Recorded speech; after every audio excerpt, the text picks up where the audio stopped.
Dumating na yan mo. Boss, may kirano. Excuse lang.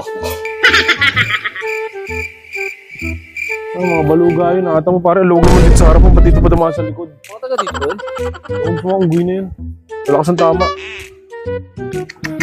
Baluga. Ha? Huwag lang silang babalik. Ah. Pag bumalik sila pare, bahala sila sa buhay nila. Alis tayo dito.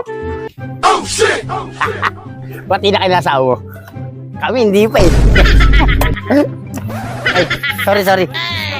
Sorry.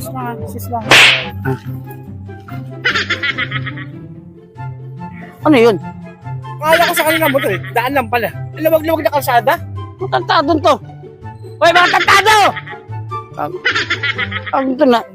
Nananahimik tayong dalawa. Laki ng kalsada eh. Kalsada oh. Hindi ba yung mga? Ewan ko. Ako tatanungin mo, nakikiupo lang ako. Kamusta pala yung kapit mo?